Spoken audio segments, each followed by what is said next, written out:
Welcome to the Turkish Airlines series podcast. I'm BJ Cunningham, and today we're joined by Rob Whitworth, filmmaker, visual storyteller, and the mind behind some of the most iconic cinematic journeys through Turkey. Rob doesn't just shoot video, he orchestrates time, space, and emotion. You may have seen his breathtaking work in Once Upon a Time in Cappadocia or Flow Through the City of Tales. Both films created for Turkish Airlines that redefine how we see and feel places we thought we already knew. But behind the stunning visuals is a philosophy. Rob captures the soul of a place, not just its skyline. His camera isn't just a lens, it's a compass pointing through emotion, memory, and movement.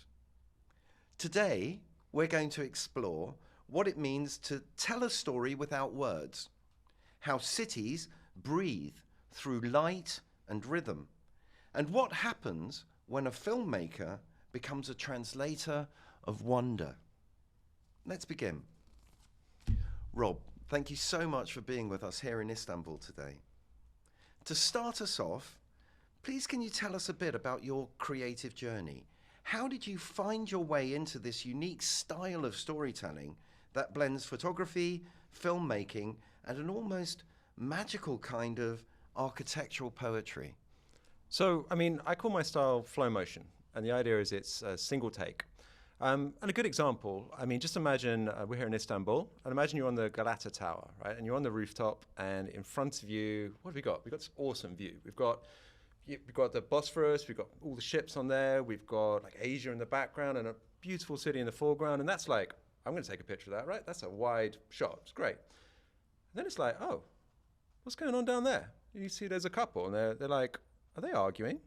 That's really interesting. And that's like this tiny little detail, right? This tiny little frame. And it's just, how do we connect those? That's what you want to do. As a human, you're seeing these two worlds, and it's like, well, why can't the camera do that? And that was where kind of the idea of flow motion started for me was, well, let's do it. Let's have it. So we get the wide shot, and then we see this detail. And then it's like, well, why don't we join them? Why don't we see where they go? What do they do? Do they get some food? Do they make up? Does one of them storm off and get into a taxi? And it's like, let's join them. Let's see that. And what happens? To be confirmed. Yeah, I don't know. I love that. Okay, let's go back to the beginning. Was there a specific moment or experience in your life when you realized that storytelling through visuals, through photography, moving image, was your calling? So there's a tremendous kind of technical aspect to moving pictures versus stills. So my background is photography, and that's where I've got a degree in and spent many years. And at the time, it was relatively difficult to film moving pictures, video, without spending a lot of money on camera kit that I didn't have. So my way into it was, it's called time-lapse, where what you do is you use a camera and you take multiple stills over like maybe hours, days, weeks, and then you play that back at 25 frames a second and you speed it up. And that then suddenly took me into this sort of gray area between, am I a photographer, am I a filmmaker? And I think I am now a filmmaker, not a photographer at all, but that was sort of the way into that journey. So was it about the camera or about the subject? Was it about the machine or about the actual thing the machine is recording? So the thing I love, and there's always, it kind of transfixes me about filmmaking and photography, is it captures the world as you can't see it. It's just like time-lapse, right? You're speeding up time, so suddenly clouds become these beautiful, fluffy little balls moving around the sky, and what becomes like cities become, like roads become like arteries. The whole world changes. Like slow motion would be another example where suddenly things are different. And for me, the single take, the idea where the camera goes on this impossible roaming journey in flow motion is a similar idea. It's presenting the world as, to kind of entice and engage, in a different way. When you talk about time speeding up and the city entering flows, what's coming to my mind is that movie Koya Naskatsi. Is that an influence for you? Absolutely. I think my dad showed that to me when I was younger, and yes, that's like it's a go-to film in time-lapse. It's totally brilliant. And there's another like in the UK we have David Attenborough. We have natural history shows, and they were always like the gold standard. But there's it's just beautiful. It's sumptuous filming of locations and wildlife, and that's something I've luckily got to work in since as well. But yes, those were definitely like, things you could dream of. So, do you remember the first time you picked up this machine, a camera? And what was it that made you have this machine actually start filming? So I don't think I wanted to do biology. That was the reason. That's a good reason. Yeah, it was like A levels in the UK, and I chose biology, and it was awful. You don't do that. So I gave that up. I took up photography, and like I came from a whole family of creatives, and I was kind of seen as the non-creative one, and I was kind of living up to that. And then when I was about 16, picked up a camera, doing A level photography, black and white stuff, really cool, developing. Just yeah, it went from there. Fantastic. Before your international acclaim, I mean, you've got a BAFTA. You've worked with incredible brands, Turkish Airlines. What were you filming just for yourself? So, I mean, it's an integral part. It's such a low percentage shot being a filmmaker and being to create images that people want to see. It's just a lot of failure. I mean, even now on professional shoots, I find like getting stuff wrong is so important, like because that's the only way you can get something that's really good, I find. But yes, so I spent awful stuff, like terrible stuff, like like random projects. I mean, I converted the cupboard under the stairs in a house I was living in like a long time ago, and I turned it into a mini studio so I could film fruit rotting. No idea why, but it's just like from doing that and working out the technical aspect and the creative aspect, you take it from there. Fantastic. Your unique style blends hyperlapse, motion design, and emotional narrative. How did this visual language evolve? Was it a conscious, artistic direction, intention, or something that grew just naturally? I mean, I wish it was that calculated, but yeah, no, it's a journey, isn't it? I mean, I find you've just got to do what you love. You've got to, it's such a competitive area, creative space, and unless you're completely, consumed by what you're doing, somebody's going to do it better. You've just got to, I try and, you've got to work in where you're passionate and what you want to do and hope that other people are interested in that. But yes, that's definitely the journey. You've traveled the world. I mean, you've been all over and you've lived in many different places. When you arrive in a new city, what are you drawn to first? Is it the light, the movement, the energy, the noise? I mean, I love cities. I mean, they're kind of the peak of humanity, right? It's where millions of people live together in close proximity and things happen. There's such an energy. There really is an energy to a city. And arriving in a new city, it's kind of there's so much culture there. You can see the little differences. There's obviously the similarities.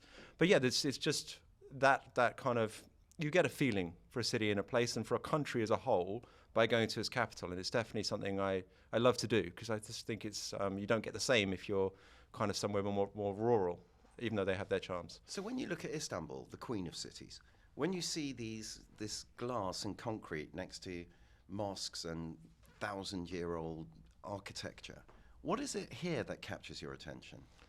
I like a bit of glass and concrete. I mean, I love the juxtaposition. I mean, I know a lot of people like in like beautiful cities like Istanbul would find that challenging, but I think a city's not a museum, is it? And like, think when the Eiffel Tower was built in Paris, it was seen as a monstrosity, right? Everyone, like all the sophisticated Parisians were like, this is a catastrophe. Why are we building this big iron monstrosity? It's the Eiffel Tower. So I think you've got to view everything through that lens and, it's part of a city.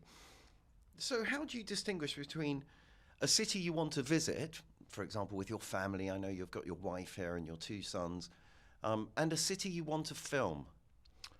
I mean, I wouldn't accept. I mean, every city is amazing. I mean, it's like hundreds of thousands of people, millions of people living together. There's going to be stories there and interest there, and there's kind of unique challenges in any location. I mean, filming a city like Istanbul, I mean, it's wonderful. Don't get me wrong, but like, you're not the first person to film it, and it's totally brilliant and beautiful. And like, there's a lot of responsibility there to kind of try and do that some justice. Whereas maybe a less represented city, in a way, can be kind of cool. Like, as a filmmaker, it can be a bit more of a challenge. Like, how can I make this subject interesting? How can I make people engage with it? So they definitely both have their charms. And what makes a place or a thing visually worthy of your attention, your time, your machine? Oh, my attention is not that, to be worthy. Yeah, no, I mean, it's any subject. I love the challenge. I mean, like, I'm a commercial filmmaker as well, so, I film products or film cars. I mean, it's sort of, that's applying the art, isn't it? It's trying to work out a way you can capture something and tell a story and engage people. that's all part of the challenge. Absolutely. So everything's worthy as long as there's a story behind it. I'm sure there's some caveats there, but yeah, I think so. Why not? I mean, it's a great challenge, isn't it? And it's kind of lovely when you get a brief from a client and you're a bit like, oh, never thought about that. But then that's your own ignorance, isn't it? Then you can learn out why it's interesting and why people put a lot of time into it. So here's a slightly semiotic question. If you couldn't use a camera, you didn't have that machine with you, just imagine life without a camera. How would you express what you see or feel in a city? Just sit in a corner and shake or something, I think. What would you do? Without a camera? I mean, so first of all, we always have cameras, right? It's not like 20 years ago. Now we've got our smartphone, and that's an awesome camera right there in your pocket all the time. But if you didn't have that, I mean, I kind of like, one of the best things about travel is just being there, right? And often the camera interferes with that. I mean, you're so busy thinking of frames, and I mean, I think I still would think about frames, but I'd also have other thoughts and probably, just be with your thoughts. And there's no necessary, the immediacy doesn't need to be there. It could be something that goes in and then it creatively comes out 10 or 15 years time. You don't know. So rather than capturing the moment, you'd be being in the moment. Maybe that's where I've gone wrong. All these pictures. It sounds like what you've have gone I done? Completely right. You've previously worked with Turkish Airlines on iconic projects, Flow Through Istanbul, Once Upon a Time in Cappadocia. You're reflecting on those experiences and those projects. What stood out to you about Turkish Airlines' vision or creative approach? What made these collaborations meaningful for you as a storyteller? I mean, you've got to think about it. And for Turkish Airlines, I mean, there's just a tremendous pride, right? I mean, Turkey is a beautiful country. There's so much here. And they just want to show it to the world. They want to capture it. They want you to present it. I mean, it's kind of cool to be chosen to do that. A lot of responsibility to do that, but that's it. They want to show how amazing Istanbul is, how incredible Cappadocia is. And they're really cool. Go there. When you get briefed by a client, you see, hopefully through that brief, you perceive the vision the client's trying to give you. How did you first perceive Turkish Airlines' vision when you began working on their projects? I mean, it's a mixture of things, isn't it? I mean, I think there's always, with a big city, say like Istanbul, there's the headline attractions, and they're definitely a component. But there's just there's certain essences and bits that you try and incorporate as well. And I don't know, it's such a vast city. You're never going to capture every story, but it's trying to mix in that, get a little bit of your own kind of how you see things and your own storytelling in there, but also trying to see it through the client's perspective and maybe through kind of the different stories that are taking place around you. And what was the creative process behind Once Upon a Time in Cappadocia and Flow Through Istanbul? What was the actual mechanics of the creation behind that? Often a lot of work takes place long before you arrive on a location with any project. You're doing a lot of kind of research of different places, and you're not reinventing the wheel a lot of time. This stuff has been filmed before, and like immerse yourself in that. There's no reason to sort of like try and go and I'm not a believer in that. So you do a lot of research, and then when you arrive on the ground, for me, the recon, going around, seeing the different things, there's no replacement for it, particularly in a single take world where like for every scene you've got to arrive at it, land the hero shot and go somewhere else. It's like there's a lot of mechanics there, like how can we get into the shot and where would we go? So yeah, the recon's brilliant for that, just to really bring everything to life in a way you will never get from looking at a screen. The more time we can spend on a shoot doing that, the better. And always on a shoot, there's tremendous pressure, right? You're arriving with all your camera gear and everyone's like, film, why aren't you filming stuff? Like, dude, you're here to film stuff. So you've got the more time you can kind of stretch out to really think and kind of come together with a really clear storyboard, the better the outcome, I find. So is that hero shot already fixed in your mind before you start? A version of, but a shoot's like an iterative process where you really refine, what you're going for. And sometimes, that is it. That's the hero shot you had in mind is kind of the one you incorporate or you capture, but very often, you discover something slightly different. You add your own angle or you discover something totally new. But you need to start, I think, with some key shots in mind to sort of a script to deviate from, I guess. So we talked about hero shots, and we've talked about the experience you had in Istanbul and Cappadocia with the Turkish Airlines projects that you created. What was the visually unforgettable moments there for you? What were the hero shots? Come on, Istanbul, Cappadocia is awesome, right? It's just this completely otherworldly environment with so much history. I mean, I guess when I look back to it, the things I remember, I was there. I had my young kid at the time. When we were filming Istanbul, my wife was heavily pregnant, and Turkish people are wonderful. Like, it was great. And then when we filmed Cappadocia, it was the following year, and we had this, it's like 3-month-old baby, I think, and it was like winter in Cappadocia. It was really cold. And I was just like, the Turkish people were so welcoming, and like, it was really, really, really great. That's probably the fondest memory I have. But obviously, the locations are great. Don't get me wrong. So I'm thinking, you're in Cappadocia. You've got this little baby. Did you do the balloon? I did the balloon when I loved it. I'm very glad I didn't take young Freddie up, and it was -18. It was really cold. I mean, it gets cold here, like, and and it was because it was so cold. There was no wind, so we went up and down. But other people have wonderful experiences, and I've seen they look magical. We went up, we went around. We had a balloon pilot. They've got no engines though. They skimming the top of the mountain. Yeah, that didn't happen. Oh, it's fantastic. What about Istanbul? What was the hero shot of Istanbul? So I spent quite a long time. I'm going to struggle with. So there was a hero shot, and it was filmed from a minaret that I sort of identified. It was kind of back up from Eminönü. There's a famous mosque. I forgot the name of. I don't know. But it's a beautiful mosque. So we got access up to this minaret, and it had this awesome view of you could see across the Bosphorus. You could see the Glatter Tower and that beautiful kind of peninsula. So that was hunting it down, and getting access was a key part of that. And that was before drones, so it was you needed to really be there. So here we go. What is the very first thing that you do after receiving a brief? Do you scout locations, focus on the story, or dive straight into technical planning? So it's very much. I mean, it's the client. Your job is a communicator, right? So the client has an idea of what they want to represent. So it's very much getting an understanding of what's important to the client, and then also doing your own research. Very much like, you're not reinventing the wheel. It's like seeing what's been filmed before, what looks good, what's important. I love history. I'm quite into history, and I like reading books and finding like a place like Istanbul. There's so much to learn that I don't know, but it's like I love all of those things to try and really get a sense for a place. And then, they're all ingredients, right? And you're making a recipe that's the video, and you just want to get as much, ideas and stuff to start with before you start filming. So you're a city filmer. I mean, you look at the soul of a city, you bring that to life on screen for an audience. What do you pay attention to in your world when you're trying to understand and capture this soul to then express? I wish I did. I mean, cities are, they're home to millions of people. There's so much to a city. There's so much depth, right? I mean, I would like to think I capture some stories and things that people can connect with. But it's an exploration, isn't it? It's sort of, it's a little bit of your own time there. That definitely goes in, but it's also, famous stories with like, in the Istanbul video, it's kind of nice to resonate to the flying over the Bosphorus, like 400 or 500 years ago, that story of jumping from the Glatter Tower and that sort of stuff, to try and get some of those details in there as well, just to try and make it so people can connect, like touchstones that people can associate with. Rob, you're a creative, you're an artist. You're also a geek. I mean, you're working with this machine. When you don't have that machine with you, when you don't have your iPhone with you, do you see the world in frames? Yeah, probably yes. I mean, look, I've been doing film like 15, 20 years. I've been doing this. I think so. I mean, it's difficult to put yourself in somebody else's head, but yes, very much.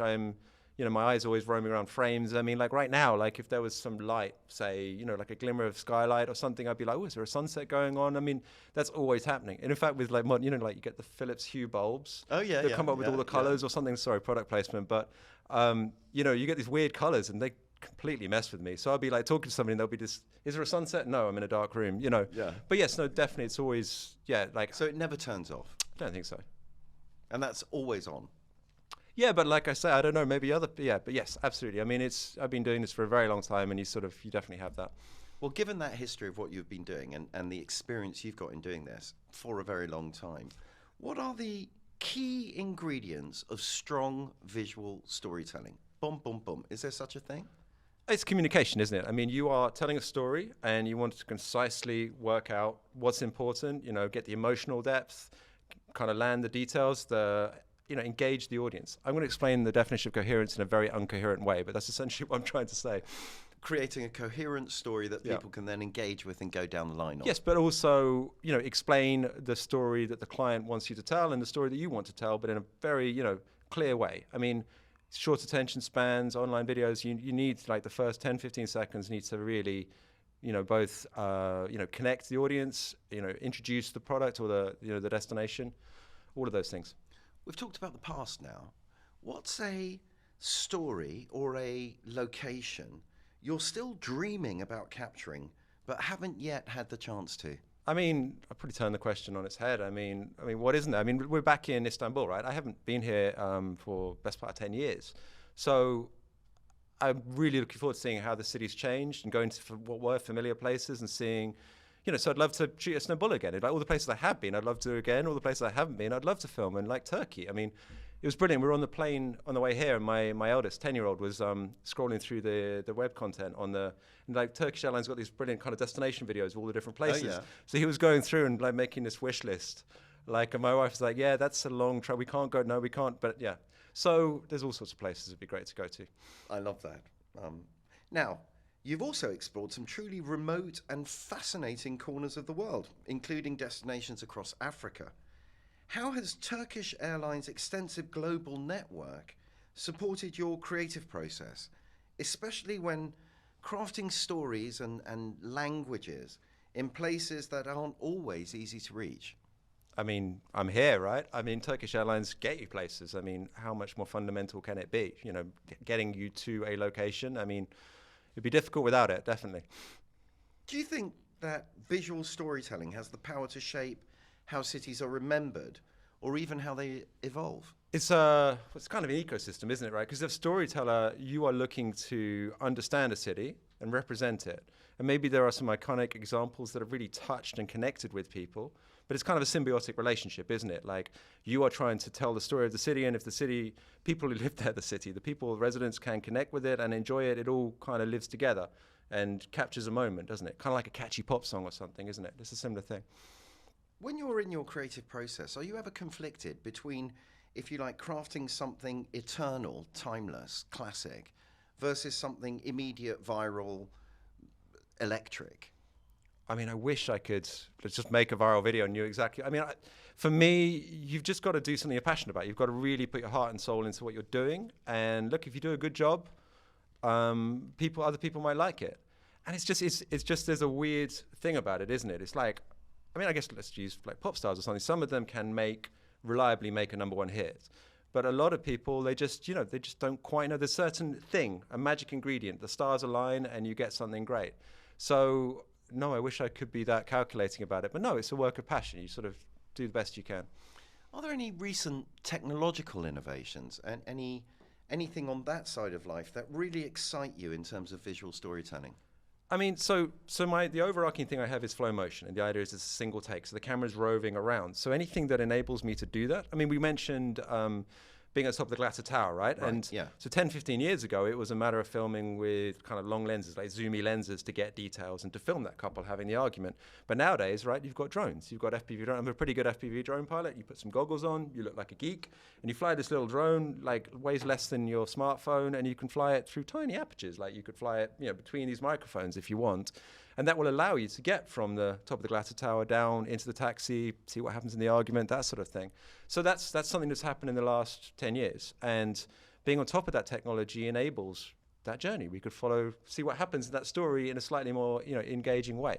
Well, so what about AI? What about the actual sort of software side of it as opposed to the hardware recording side of it? Oh, it's cool. I love post-production and I mean, it's impossible to know, isn't it? I mean, I think we think of like the big game-changing things. Maybe we're going to have like chips in our head and like pictures put in front of our eyes.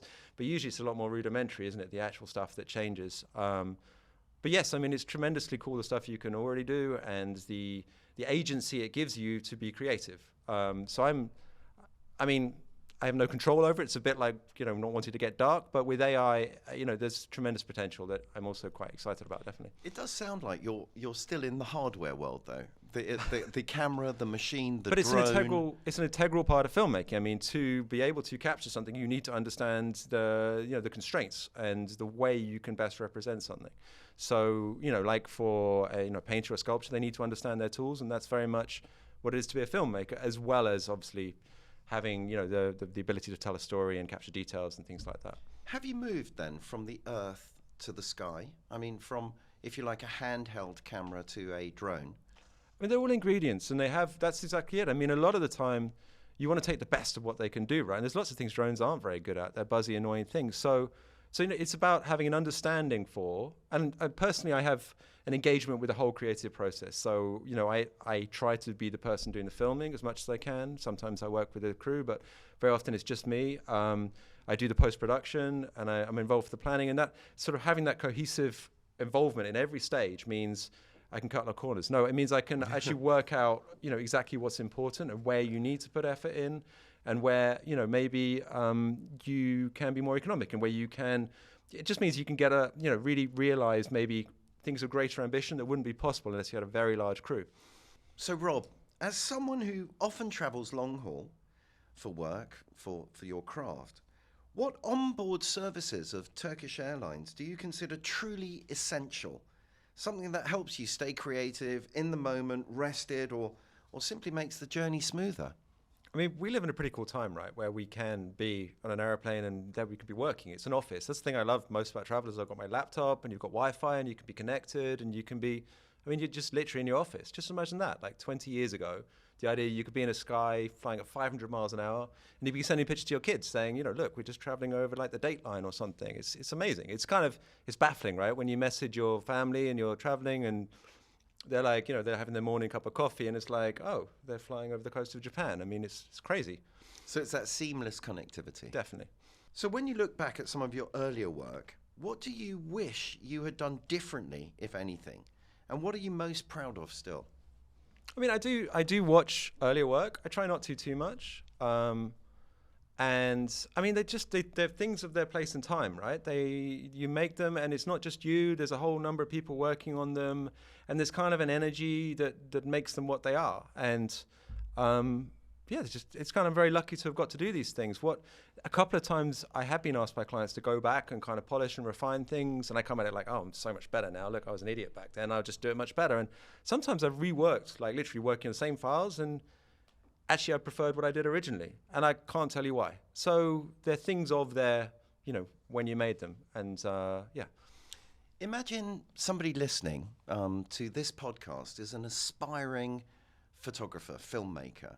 What would you say to that person now, bearing in mind the creative journey that you've had? What would be the advice that you would give that filmmaker in the ether?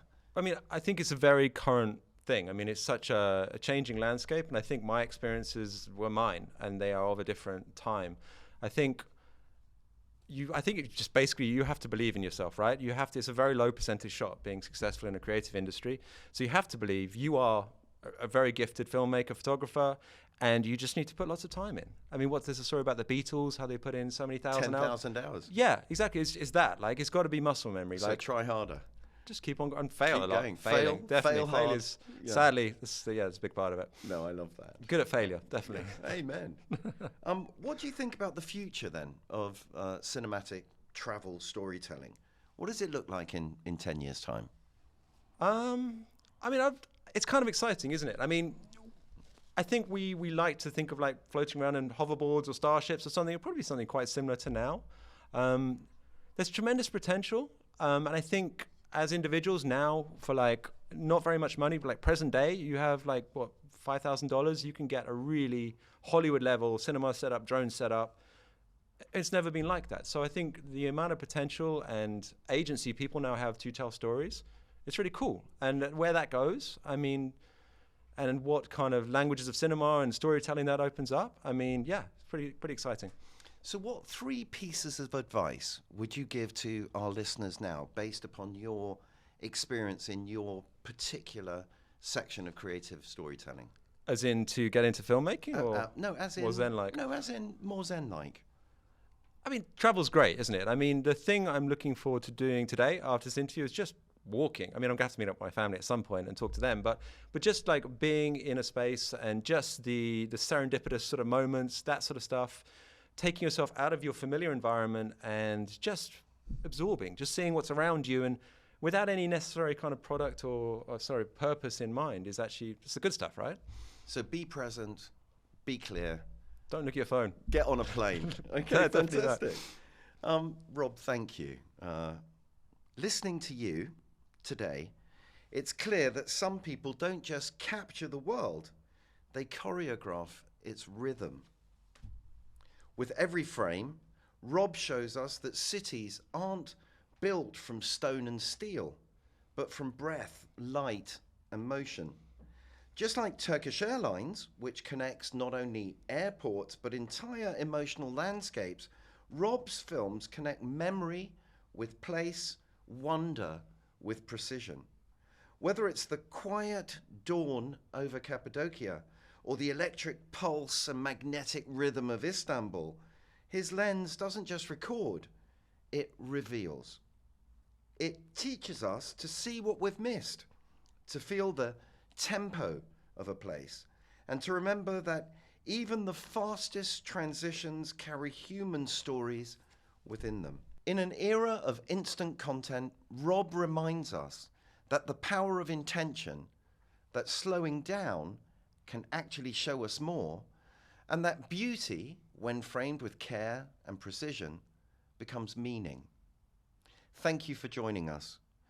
If this episode sparked your desire to not just travel, but to truly know that Turkish Airlines flies to more countries than any other airline, your next story might already be waiting, frame by frame, somewhere on the other side of the lens. Until then, keep moving, keep noticing, and always widen your world.